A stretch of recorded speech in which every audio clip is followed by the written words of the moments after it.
한국갤럽조사연구소가요, 한국 종교의식을 이렇게 조사해서 책 한 권을 썼어요.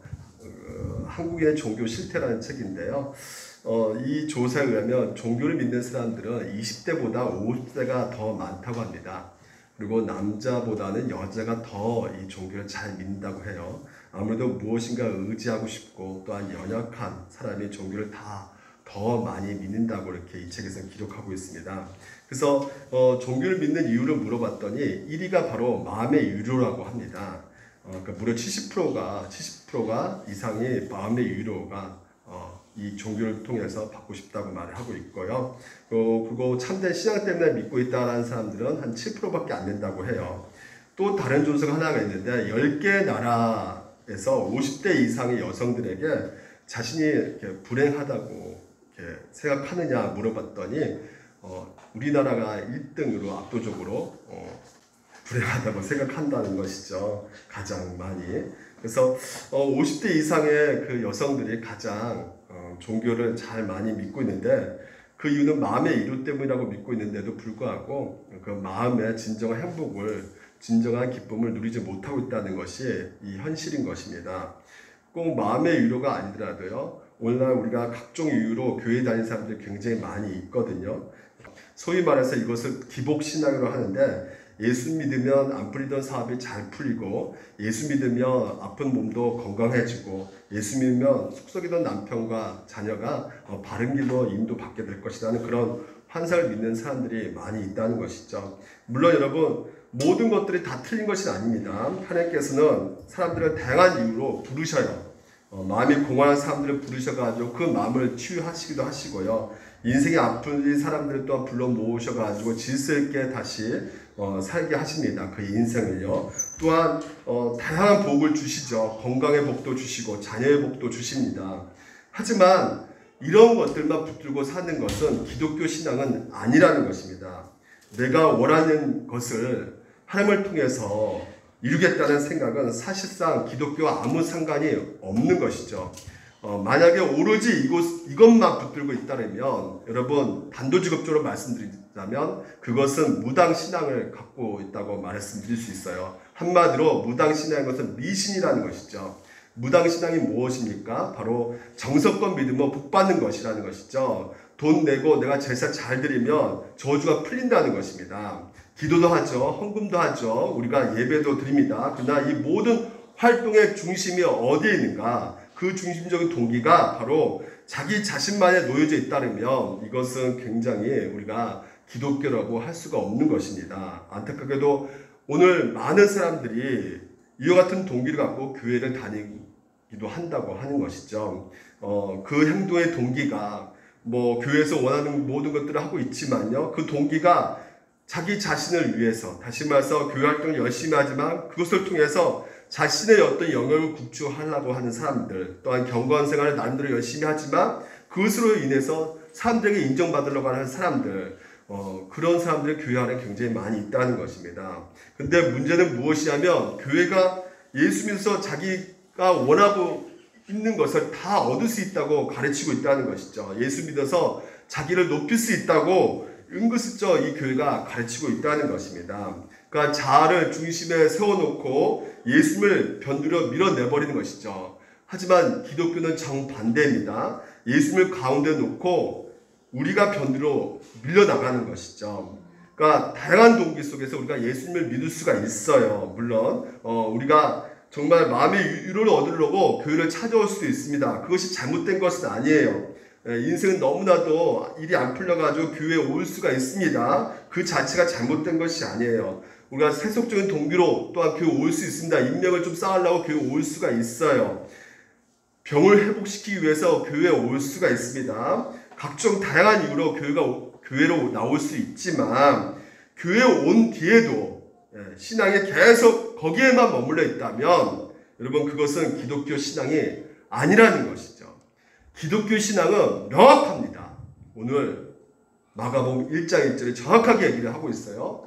우리 같이 한번 보게 되면 하나님의 아들 예수 그리스도, 그분을 믿는 것입니다. 여기서 나오는 시작이다 이렇게 나와 있잖아요. 이게 아르곤 헬라어인데 이것은 뭐냐면 재창조, 새 창조가 되었다는 것이에요. 그러니까 오늘 여러분 우리가 갖고 있는 여러 가지 문제들이 있잖아요. 이 문제들 결코 사라지지 않고 또 다른 형태로 계속해서 발생되고 있는데 오늘 여러분 갖고 있는 그 문제가 우리 가운데 인생 가운데 들어온단 말이죠. 자녀의 문제, 경제 문제, 여러 가지 건강 문제가 우리 인생 가운데 들어올 때 우리가 나오는 그 감정의 상태가 슬픔이 있고요, 고통이 있고 아픔이 있고 분노가 끊임없이 우리 삶 가운데 드러난단 말이죠. 근데 여러분 우리에게 있어서 여러 가지 그 중독 증상이 있잖아요. 그 중독 증상은 결코 왜 생기냐면 바로 쾌락이 있기 때문에 그 중독에 빠진다고 해요. 그렇기 때문에 이 중독을 막기 위해서는, 끊기 위해서는 다른 더 쾌락적인 것을 찾으면 이 중독을 끊을 수가 있다고 합니다. 오늘 여러분 이 자녀의 문제, 여러 가지 돈 문제, 여러 가지 건강 문제 이거 해결되면 우리 행복할 것이라고 생각하지만 근본적으로 행복의 근원지, 행복의 그 출발지, 행복의 그 시작점이 바로 예수 그리스도, 여기에 있다는 것을 오늘 여러분 아셔야 된다는 것이죠. 그래서 그 예수 그리스도 안에 있어야지만이 오늘 우리 가운데 바로 내 인생 가운데 평강이 생기고 그리고 기쁨이 생기는 것이고 그게 바로 새로운 창조가 이루어져 가고 있다는 것을 오늘 이 마가복음이 얘기를 하고 있다는 것입니다. 그래서 그것은요, 이 마가복음 배경을 쓴 것을 보게 되면 우리가 금방 알 수가 있어요. 이 마가복음은 누구를 향해서 먼저 첫 번째 독자가 누구냐면 인생에서 가장 커다란 문제를 맡고 있는 그리스도, 로마 교회의 그리스도인을 향해서 쓰고 있어요. AD 60년 때 바로 이 마가복음 책이 기록되어졌다고 하는데 AD 64년 7월 18일 날 세계 지배했던 그 로마 그 황제 네로가요. 대도시에 화재를 일으킵니다. 다시 말해서 그 당시만 해도 이 빈민촌이 굉장히 많이 있었기 때문에 그것을 다 없애야겠다. 그래서 새롭게 좀 재건축을 해야겠다 생각해가지고 로마 도시를 무려 14개나 된 도시 중에 10개를 다 불태워버립니다. 무려 9일 동안 탔다고 해요. 엄청나죠. 그래서 이것이 국민들에게 소문 들려가지고요. 이 로마 황제 네로가 위기에 처하게 됩니다. 그래서 어떻게든지 이 네로 황제의 위험 가운데 벗어나기 위해서 그 모든 그 불질르는 원인을 누구한테 뒤집어 엎었으냐면 바로 예수를 믿는 그리스도에게 뒤집어 엎어 쓴 것이에요. 그래서 시민들의 분노가 계속 일어나는 것을 보고 그것을 어떻게든 막기 위해서 이 그리스도인들을 체포하기 시작합니다. 그 체포해가지고 끔찍한 학대를 하는데 어떻게 학대하냐면 십자가 매달리기도 하고요. 그리고 전혀 싸울 수 없는 전투력이 없는 그런 어린 아이와 그거 여자를 검을 줘가지고요. 가장 잘 싸우는 검투사하고 싸움시켜가지고 그 자리에서 칼로 그 목이 날아가는 그런 엄청난 그 죽이는 그 장면을 연출해서 많은 사람들이 거기서 조롱하고 웃고 심지어 짐승의 피를 발라가지고 사자의 밥이 되게끔 하기도 하고요. 그래서 그리스도인들이 그 죽음의 공포 속에서 자녀들을 데리고 숨어 지내고 있었던 그 아주 어려운 아주 고통 가운데 있었던 것입니다. 그래서 많은 그리스도인들이 실제로 그때 고난 속에서 신앙을 버린 사람도 굉장히 많았다고 한다는 것이죠. 그런데 바로 이런 위험한 상황 속에서 그 공포 속에서 그런 불안과 의심이 가득한 로마 교회 안에서 한 권의 책이 전달되는 것이죠. 아르게 바로 시작이다라는 것이죠. 시작을 시작하는 이 책을 성도들이 읽기 시작한 것이에요. 성도들이 이 책을 읽고 변화가 일어난 것입니다. 어떤 변화가 일어났을까요? 죽음에 대한 공포가 사라졌습니다. 부활에 대한 소망이 일어나기 시작한 것이에요. 절망의 그늘로 빠졌던 그 사람들의 모든 얼굴들이 다시 한번 생기를 갖게 된 것입니다. 공포가 소망으로 바뀌고 불안을 용기로 바뀌고요. 그 의심이 믿음으로 바뀐 이 책의 제목이 바로 하나님의 아들 예수 그리스도 복음의 시작이다 라는 이 마가복음의 책이라는 것이죠. 여러분 우리 손에 들고 있습니다. 이 마가복음 책을요. 여러분 그 로마 교회 사람들이요. 성도들이 이 마가복음 책을 읽으면서 그 거기에 나와 있는 그 주인공의 인생을 읽으면서 심령의 변화를 받기 시작하게 된 것이죠. 왜냐하면 그 주인공이 바로 우리를 위해서 일하고 계셨다는 것을 이 내용을 통해서 봤기 때문에 그렇다는 것이죠. 구약에서 하나님께서 일하셨습니다. 하나님께서 누굴 통해서 일하셨냐면 왕과 제사장, 선지자를 통해서 하나님께서 일하셨어요. 근데 이제는 신약에 와서는 하나님께서 직접 인간 몸으로 오셔가지고 일을 하셨다는 내용이 바로 이 마가복음에 나와 있단 말이죠. 그래서 마가복음을 읽는 사람들이 그 인생의 불안함 가운데 평강을 누리게 되었고 기쁨을 다시 한번 회복되게 된 것입니다. 거친 바람이 부는 빈들 같은 인생들이 갑자기 그 은혜 가운데 충만해져 가지고요. 벼랑 끝에 몰린 그 모든 인생들이 다시 한번 삶의 목적을 얻게 되었던 것입니다. 그래서 이 마가복음의 첫 번째 독자들이 다시 한번 새롭게 소망을 가지고 일어서게 된 것이죠. 오늘 여러분 마가복음을 읽었던 첫 번째 독자들이요. 이 놀라운 기적과 이 일들이 오늘 여러분 가운데 일어나야 되지 않겠습니까? 그렇죠. 오늘 우리가 너무나 그 여러 가지 문제 가운데 있잖아요. 여러 가지 위기 가운데 있지 않습니까? 여러 가지 고난 가운데 있습니다. 오늘 여러분 마가복음을 읽음으로 말미암아 우리 가운데 진정한 참된 그 하나님의 평강, 하나님의 기쁨을 여러분들이 누리셔야 된다는 것이죠. 그래서 오늘 여러분 본문을 통해서 우리가 이 세 가지를 좀 살펴보려고 해요. 첫 번째 뭐냐면 바로 예수님이 누구신가에 대해서 우리가 살펴보기를 원하고요. 또 우리가 어떻게 해야지만 그분을 영접할 수 있는가를 우리가 살펴보기를 원합니다. 그리고 세 번째는 이렇게 영접한 자들에게 하나님께서 어떤 은혜를 내려주시는지를 우리가 살펴보도록 하겠습니다. 먼저 예수님은 누구신가에 대해서 오늘 본문을 보게 되면 두 가지 하나님의 예수님의 정체성을 밝혀주고 있어요. 그리스도하고 바로 하나님의 아들인 것입니다. 먼저 여기서 그리스도라는 것은 그리스어예요.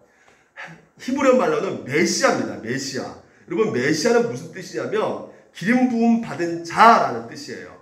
그러면 구약에서 기름 부음 받은 자는 누가 기름 부음 받았느냐? 바로 왕, 선지자, 제사장이 기름 부음 받은 자예요. 그 기름을 부음 받아가지고 이스라엘 백성들을 구원케 하나님께서는 하셨던 것이죠. 그래서 구약 시대부터 고대하고 교도했던 그 메시아가 바로 예수 그리스도, 다시 말해서 우리를 근본적으로 구원해 주실 수 있는 그 메시아를 그들에게 있어서 소개해주고 있는 것이 이 마가복음 책인 것입니다. 더 나아가서요, 이 이사야 구약에 있는 40장의 내용들이, 그 예언들이 성취되고 있는 것이 바로 마가복음의 시작이라는 것이죠.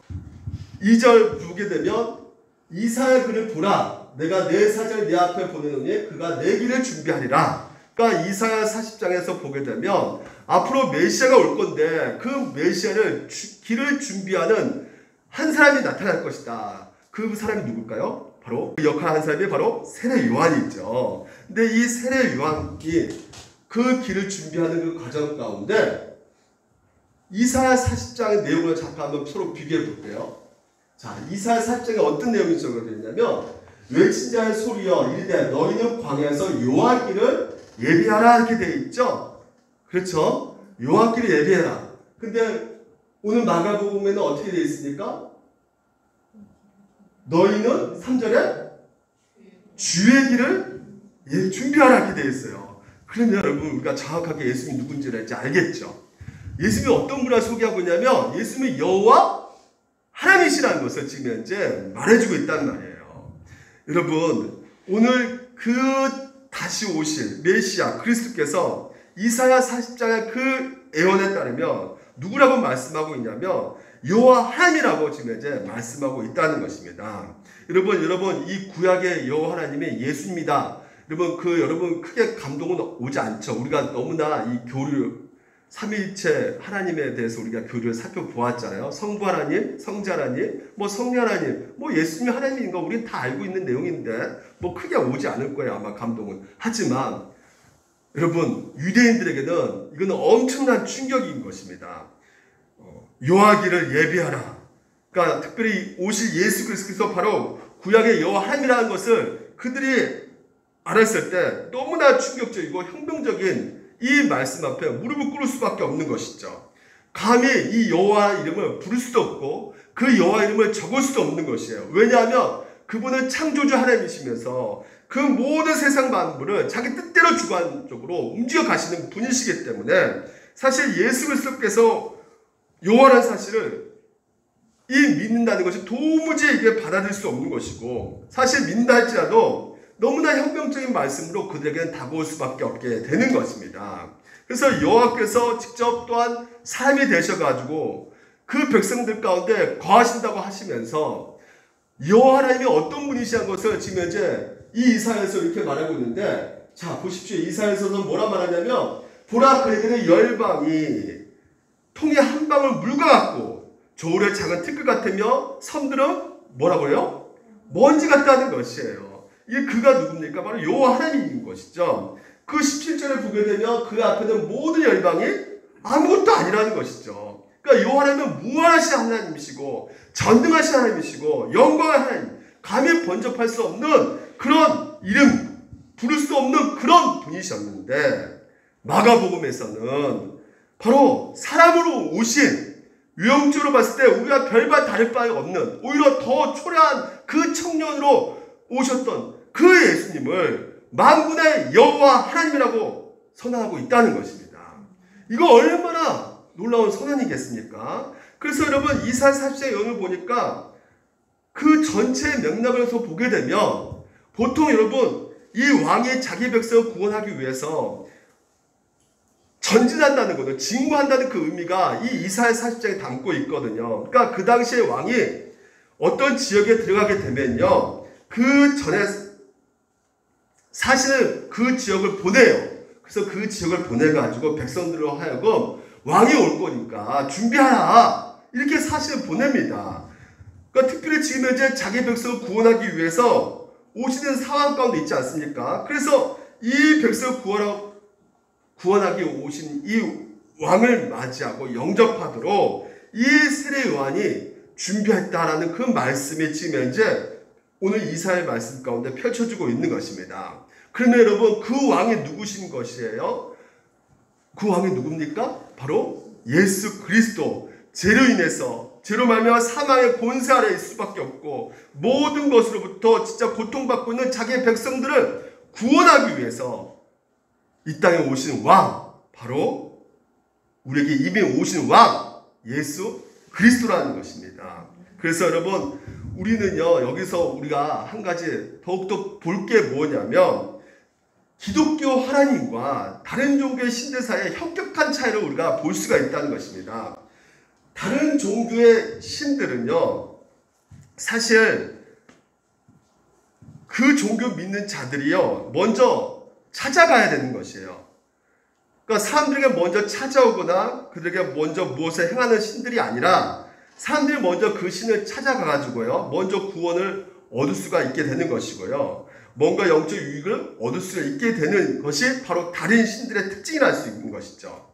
그래서 이런 종교의 신들에게서 당하기 위해서는요, 아무나 나갈 수 있는 것이 아닙니다. 자격 조건이 있어야 되는 것이에요. 다시 말해서 소위 신의 마음에 들어야 되는 것이죠. 그래서 그 신에게 받아들일 수 있도록 여러 가지 자격을 갖춰줘야 되는 것입니다. 자기 유익을 위해서 그 신들로부터 받을 수 있는 것이요, 바로 다른 신들인데, 결국 그 다른 신은 어떤 신일 수밖에 없는 것이요? 자기일 수밖에 없는 것이죠. 자기 노력하에서, 자기가 애써서 자기 자격 조건을 갖춰가지고 그 신에게 가서 구원을 얻는 것이기 때문에 궁극적으로 구원하는 그 신들이 아니라 자기 자신이 되어버린 것인 것입니다. 그래서 여러분 이게 바로 세상이 만들어내는 신이란 말이에요. 결국은 세상이 만들어낸 신은 주인이 누구냐? 자기 자신이에요. 자기가 만들어낸 것입니다. 자기 유익을 위해서. 근데 기독교 하나님은 어떤 하나님이냐?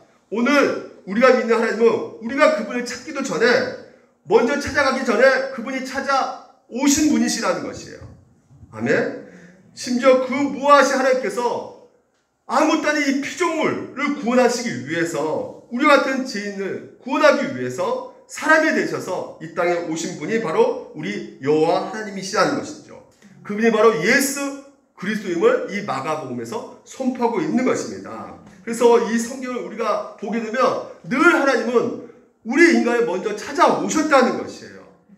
여러분 보십시오. 처음에 아담과 하가 범죄했을 때 어떻게 했습니까? 피해 도망갔죠. 피해 도망간, 자기가 죄 때문에 두려워서 도망간 그들을 먼저 찾아오신 분이 누구십니까? 하나님이셨단 말이에요.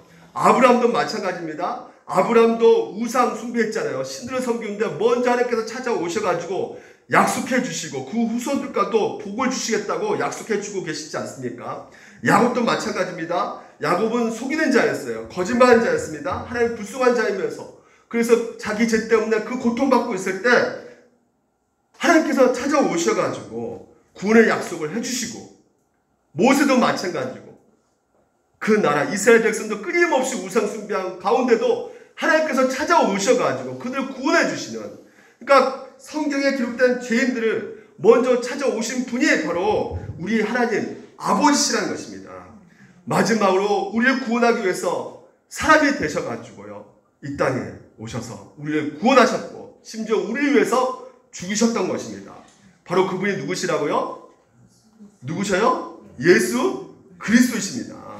여러분, 목사님, 문 하나님이 찾아, 내가 찾았지. 내가 정말 종교를 한번 갖고 싶어가지고 내가 이제 믿음 갖고 내가 어떻게든지 한번 기독교 그래 한번 가져봐야겠다. 이 신앙 한번 가져가야겠다 해서 내 발로 교회 찾아가지고 내 의지로서 여기 와 있는데 뭔 하나님 먼저 찾았다고 그렇게 말씀하십니까?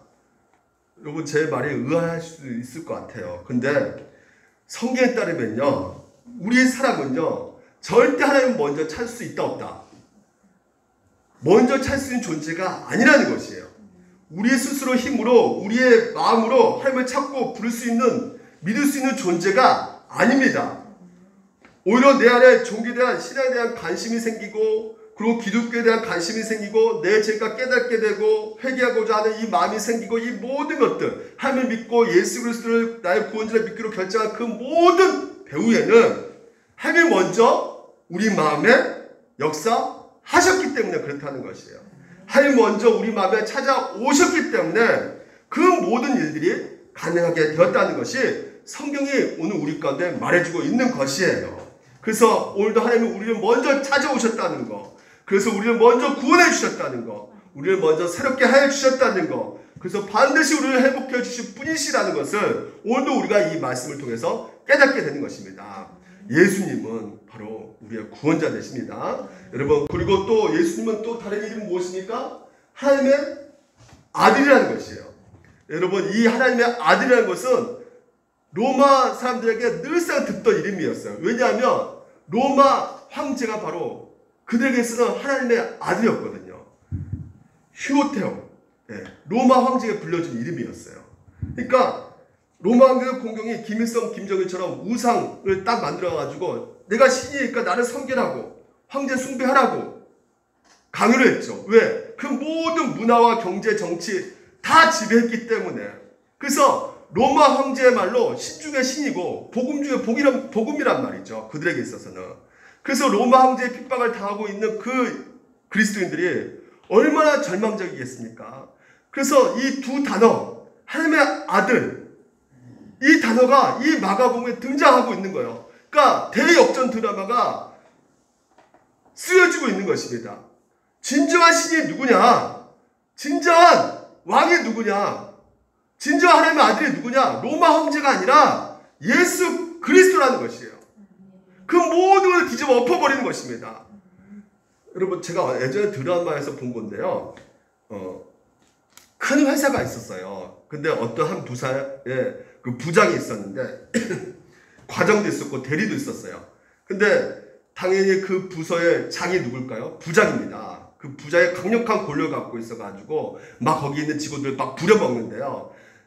그런데 그 부장보다 더 강력한 사람이 있는데 그 사람이 부장 부인이었어요. 그래서 부장 부인이 그 자기 남편 부하 직원들을요 부려먹는데 아주 부하처럼 부려먹습니다.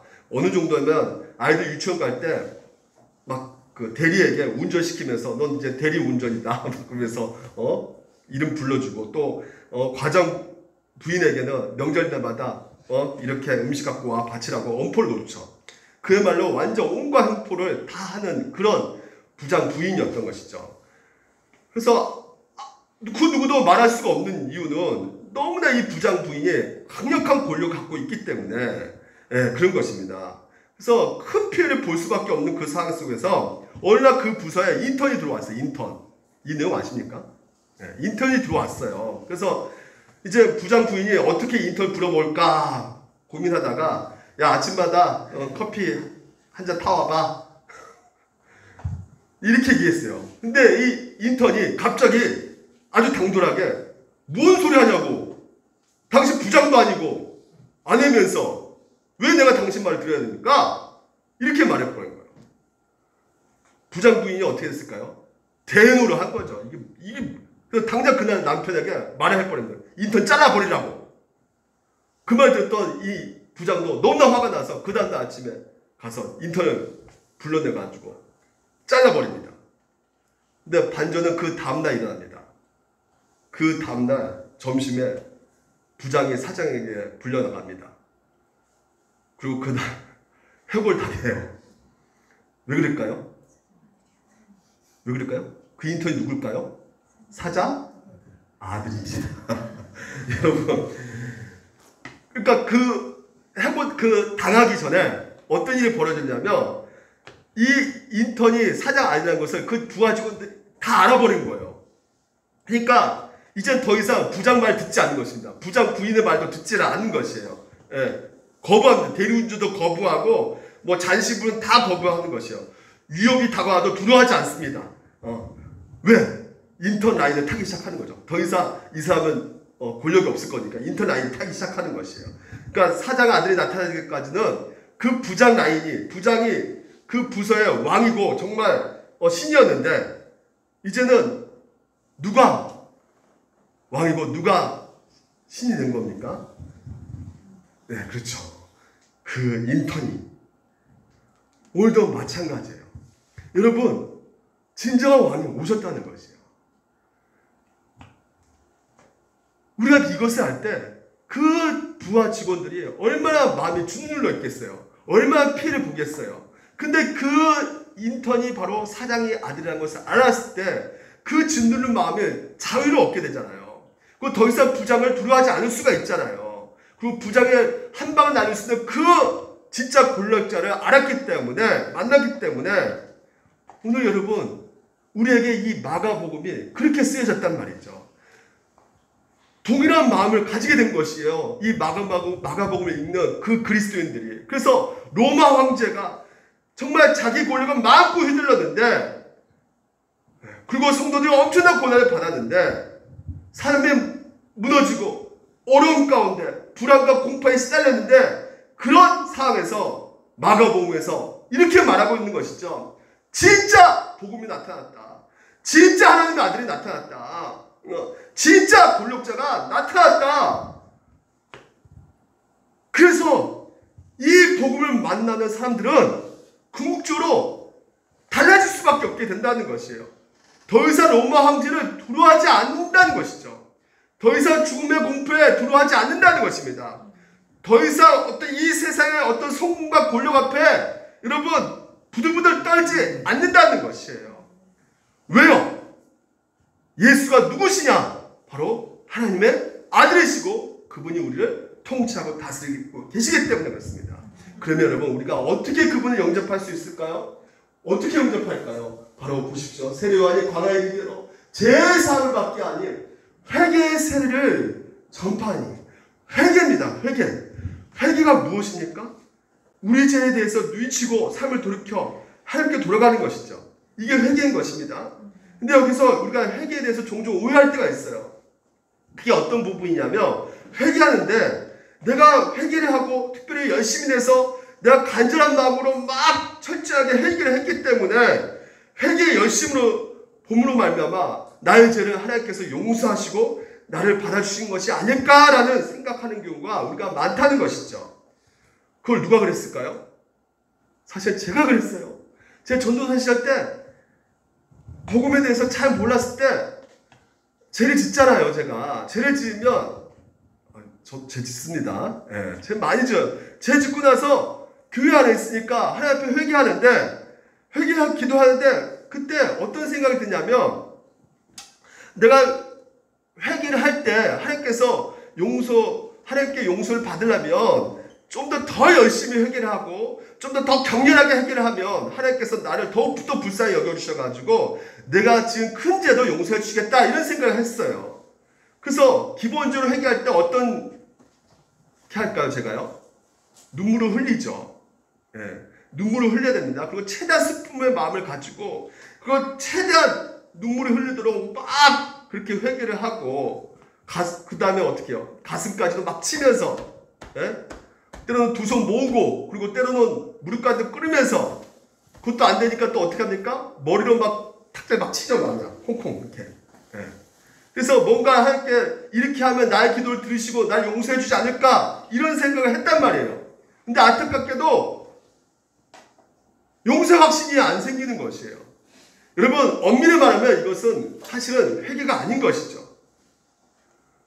이유가 뭘까요?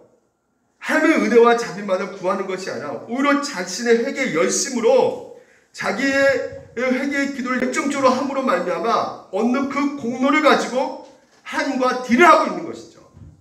내가 이렇게 열심히 회개했으니까, 내가 간절히 회개했으니까, 땅에 머리를 찍으면서까지 내가 이렇게 애달프게 간절했으니까 하나님께서 나의 죄를 용서해 주셔야 됩니다. 이건 어떤 면에서는 거래일 뿐이지 참된 회개가 아니라는 것입니다.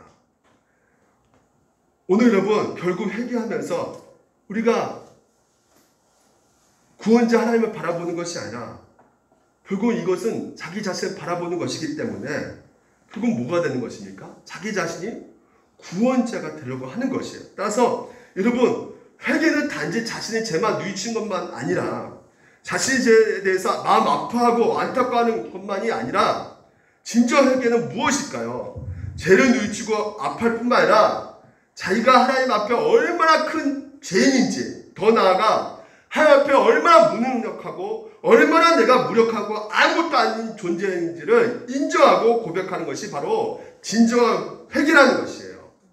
그래서 자기 스스로는 구원받을 수 있는 그런 가능성이 전혀 없기 때문에 오직 그 하나님의 은혜와 자비만을 절대적으로 구하는 것. 그러니까 나에게는 정말 하나님밖에 없습니다. 나의 인생 가운데 그리스도밖에 없습니다 라고 고백하며 그분께 간절히 붙드는 것이 바로 무엇이다? 회개라는 것이에요. 여러분 그리스도뿐만 아니라 세상 사람들도 회개할까요? 안 할까요? 해요. 여러분 세상 사람도 종교를 갖고 있지 않든 자기 양심 가운데 있기 때문에 자기의 어떤 그 마음을 털어보려고 죄질 때 어떤 걸 털어보려고 보석행위를 합니다. 그 보석행위가 뭐예요? 네. 봉사활동도 하고 때로는 뭐 사회단체에 기부도 하고요. 어떤 행위를 이렇게 하라고 착하게 살라고 해본단 말이죠. 그러니까 세상 사람들의 회개하고 그리스도를 회개하고 차이가 무엇이냐? 뭘까요? 그리스도는 자신이 회개할 때 자기 죄를 회개할 뿐만 아니라 그 회개하는 것으로는요 도저히 우리가 구원받을 수 없고 하나님의 은혜와 자비만이 자신을 구원할 수 있다는 것을 기억하고 회개하는 사람이 바로 누구냐? 그리스도인이라는 것입니다. 하나님 앞에 자신은 아무것도 아니고 자기 스스로 구원할 수 없다는 것을 인정하고 오직 하나님의 은혜와 자비만을 붙드는 것이 바로 그리스도인이라는 것이에요. 그러니까 세상 사람들 회개와 다른 것이죠. 전에 제가 전도할 때 우리는 죄인입니다. 우리는 죽을 수밖에 없어요. 우리는 너무나 무능력하고 무력합니다. 그렇기 때문에 예수가 필요해요. 우리는 진짜 다 죄인이에요. 했더니 그분이 막 갑자기 분위기가 이상해지더라고요. 뭔가 날라올 것 같더라고요. 그러니까 때릴 것 같습니다. 왜요? 왜 때릴까요? 사람들이. 왜 사람이 싫어할까요? 자기도 죄인인 거 알아요. 하지만 내가 뭘 이렇게 잘못했는가? 내가 어떻게 철저하게 죄인이고 내가 어떻게 철저하게 무력한 존재인가? 근데 여러분 우리는 무엇이냐면 우리 스스로 할 수 없다는 것이에요. 하나님의 전적인 도우심과 은혜와 자비가 우리 가운데 필요하다는 것입니다. 그런데 사람의 심리 가운데 이것을 받아들일 수 없는 것이에요. 이게 바로 그리스도인과 세상 사람들의 결정적인 차이가 바로 여기서 나타나는 것입니다. 여러분 그리스도인이라는 것은 결국 무엇이냐? 내가 이 세상 가장 큰 죄인이라는 것을 아는 것이란 말이에요. 자신이 영적으로 철저하게 무능해서 하나님의 은혜가 아니면, 그리스도가 아니면 결코 구원받을 수 없다는 생각하는 것이 바로 그리스도인이라는 것입니다. 그래서 더욱 재미있는 것은 때로는 이 그리스도인들은 자기가 죄인이라는 것을 기뻐할까요? 기뻐하지 않을까요? 기뻐한단 말이에요. 왜? 자기가 개수 중에 개수라는 것을 고백한다는 것은 결국 무엇을 말합니까? 왜 즐거워할 수밖에 없어요? 그렇죠. 나 같은 죄인 살리신 주 은혜 놀라와. 나 같은 죄인 중에 개수를 구원하신 그 하나님의 은혜를 경험하게 되니까 기쁜다는 것이에요. 이게 바로 그리스도인의 확실한 증거가 되는 것입니다. 그렇습니다. 그래서 어떤 신학자가 이렇게 말했어요.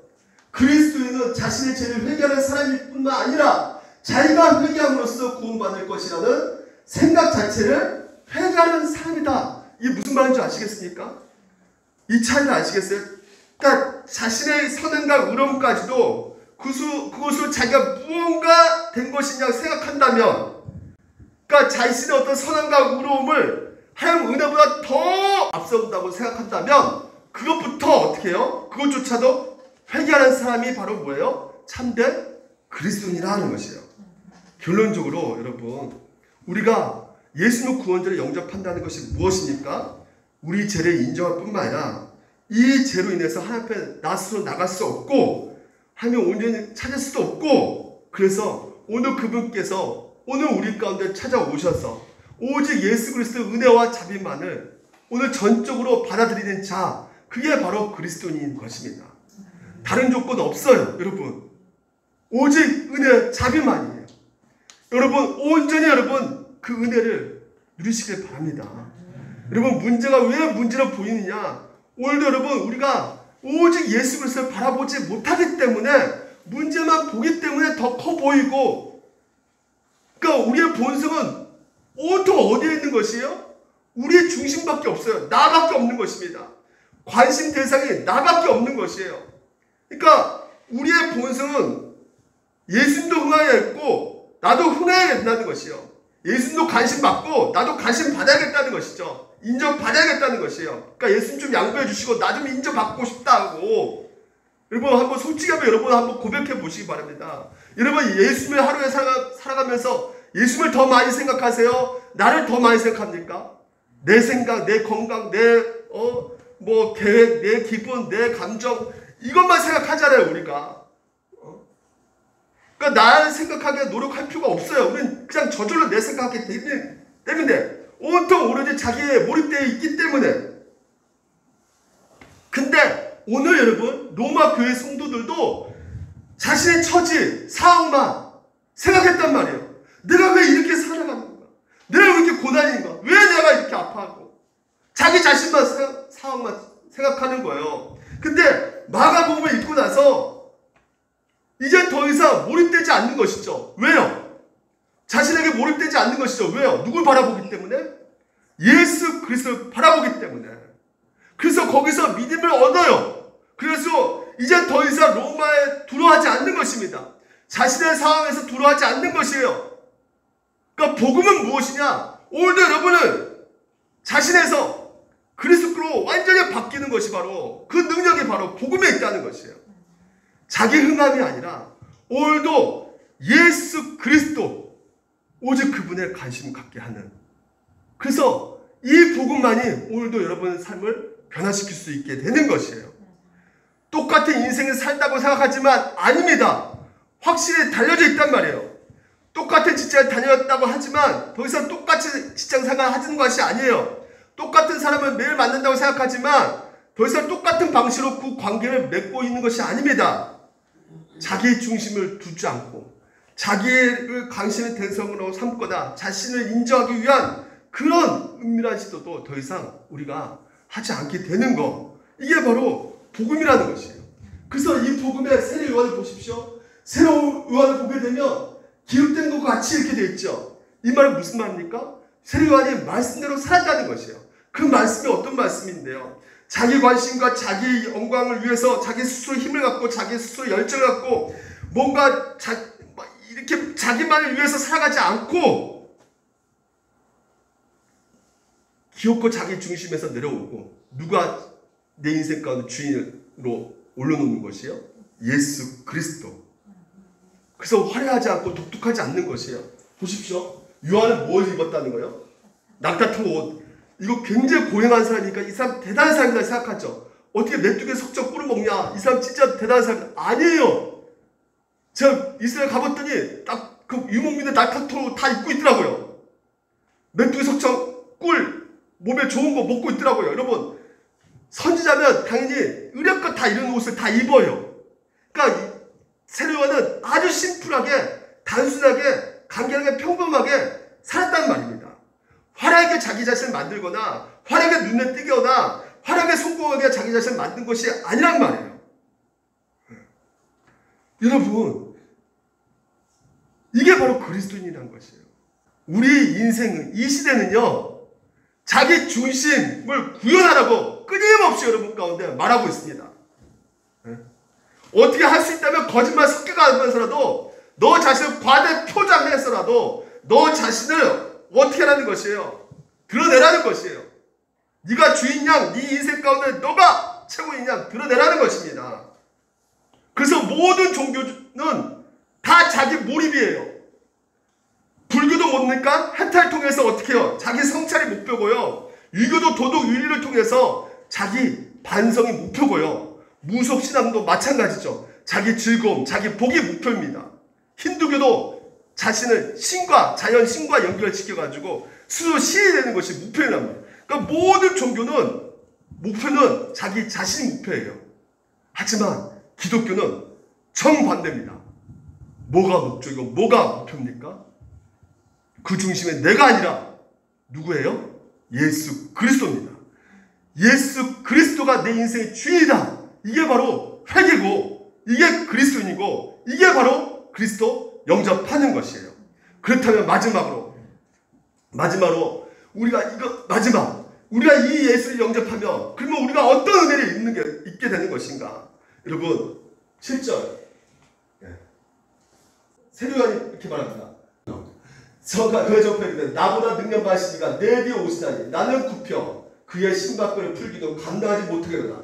나는 너에게 물로 세례를 베푸거냐. 세례요한은 뭘로 한다고요?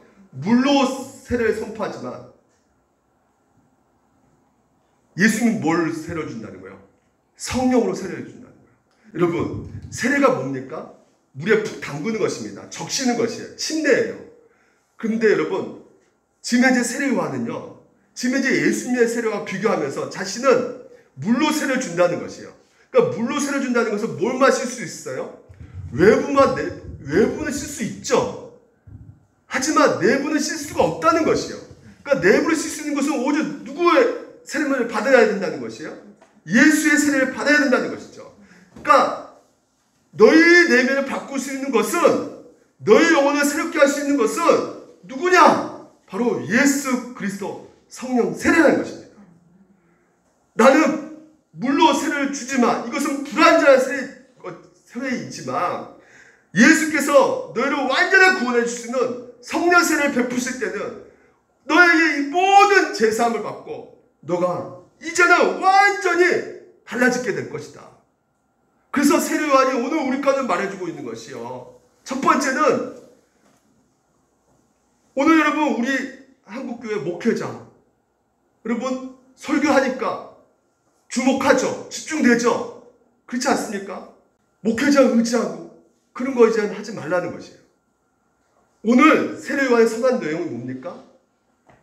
한마디로 뭘까요? 나를 바라보지 말라는 것이에요. 여러분 사람을 바라보게 되면 저를 바라보게 되면 여러분 안 되는 거예요. 누굴 바라봐야 되는 겁니까? 예수 그리스도. 예수 그리스도를 바라보라는 것이에요. 나의 물세례를 바라보지 말고 예수의 성령 세례를 바라보라는 걸 말하는 것이에요. 여러분 이 세례요한이 늘 했던 말이 뭡니까? 요한복음에 예수는 흥하여야겠고 나는 뭐라고요? 새하리라. 그러면서 보십시오. 요한복음에 보게 되면 디베르 황제의 통치하기 15해 왕이 막 나오죠. 아빌레 분모왕도 나오고 대제사장도 나옵니다. 근데 이렇게 화려한 인생을 살고 있는 왕 대제사장들에게 하나님이 임재하지 않고 누구에게 임한다는 것이에요? 바로 그렇죠. 하나님 말씀 빈들에게 누구예요? 사가랴의 아들 요한에게 임했다는 것이에요. 뭘 말해주고 있습니까? 예수님을 화려하게 만들기 위해서, 예수님을 흥하게 만들기 위해서 자기 자신을 초라하게 만들었던 세례 요한에게 하나님 말씀이 임했다는 것이에요. 하나님 임재가 임했다는 것이에요. 복음은 누구에게 시작되는 것인가? 여러분, 누구로부터 복음이 시작되는 겁니까? 돈 많은 사람? 이 세상 권력을 다 쥐고 있는 사람? 거기부터 복음이 시작되는 것이 아니라 자신에게 돌이켜 그리스도를 바라보는 자들에게 복음이 시작된다는 것이에요. 그래서 이미 오늘도 여러분 우리 안에 보여주고 있는 이 마가 복음, 이 저자가 내 인생 가운데 받은 그 은혜가 무엇인가를 정확하게 알려주는데, 오늘 여러분 우리에게 인생 가운데 여전히 나와 있는 그 문제 앞에서는 우리가 연약해서 넘어지고 쓰러지고 실패자로 서 있는 이 모습 가운데 마가는요, 제자들이 모두 예수를 떠나 도망갔는데 어떤 젊은 사람이 벌거벗고 도망쳤대요. 이 사람이 누굴까요? 이게 마가복음 10장 나와 있는 말씀이거든요. 마가입니다. 마가가 제자들 다 도망쳤는데 자기는 벌거벗고 그냥 너무나 황급히 도망쳤다는 것이죠. 다시 말해서 예수님 버리고 도망친 사람이에요. 한마디로 영적으로 완전 실패한 사람입니다. 근데 이 사람이요, 자 보십시오. 부자일까 부자 아닐까요? 부자였어요. 집이 어떤 집이냐면 그 집에 무려 120명 와서 기도할 수 있는 그런 넓은 집을 갖고 있는 사람이 바로 마가입니다. 근데 이런 마가가요, 어떤 사람이냐면 예수님 영접하고도요 여전히 어떤 일이 벌어지냐면 요한이 마가거든요. 그들에서 떠나 예루살렘에 돌아가냐. 어딜 가냐면 밤빌리아에 있는 버가에 이르렀는데 도망가 버려요. 밤빌리아가 어떤 지역이면 산악지대거든요. 굉장히 도둑들이 많거든요. 그러니까 자기 생명이 끊을 수 있다는 그 두려움 가운데 그냥 차라리 이 사명은 못하겠어. 내가 예루살렘 도망가 버릴 거야. 한마디로 완전히 영적으로 하나님 주신 사명을 버리고 실패한 사람인 것이죠. 근데 이 사람을 하나님께서 어떻게 만들어 가시고 어떻게 인도해 가시느냐. 자 보십시오. 베드로전서에 베드로가 뭐라 말하냐면 마가를 뭐라 말합니까? 내 아들 마가. 바울은 또 마가를 뭐라 말합니까? 나의 동역자 마라가를 데리고 와라. 왜요? 유익을 끼친 자다. 바울에게 유익을 끼친 자라는 것이에요. 여러분, 오늘 우리에게 하나님 주신 은혜가 무엇이냐? 사람을 어떻게 해요? 인도하신다는 것이에요. 변화시켜 가신다는 것입니다. 그게 바로 은혜라는 것이에요. 우리가 받는 은혜는 무엇이냐? 자, 우리가 알고 하나님을 사랑하는 자, 그 뜻대로 부르신 자들에게는 모든 것이 합력해서 뭐라고요? 선을 이뤄 가시는 것이에요. 우리의 실패까지도 우리의 영접했잖아요. 영접했음에도 불구하고 우리는 늘 넘었잖아요. 늘 우리는 또 죄를 짓잖아요. 그럼에도 불구하고 은혜라는 것입니다. 왜? 하나님께서 나를 선으로 이끌어 가시기 때문에. 어떤 선이요? 하나님의 아들 형상 닮은 데까지 하나님께서 우리를, 여러분을 움직여 가실 것입니다. 하나님께서 일하실 것입니다. 이게 바로 여러분 이 복음이 여러분 인생 가운데 이제 시작된 것이에요. 한 주 동안 여러분 그 복음의 능력을 믿으시고 오늘 내 자녀, 내 가족 어떻게 바라봐야겠습니까? 내 교회 성도들 어떻게 바라봐야겠습니까? 하나님께서 일하실 것이다. 그래서 믿고 기다려주고 또 나 자신도 내 처지, 내 상황 보는 것이 아니라 내 모습 보면서도 내가 그래도 하나님께서는 반드시 나를 붙잡아 주시고 인도해 주실 것이다. 믿고 나가는 것이 바로 복음의 시작인 것입니다. 한 주 복음의 스타트 하신 여러분 되시기를 주님으로 축원드립니다. 기도하겠습니다.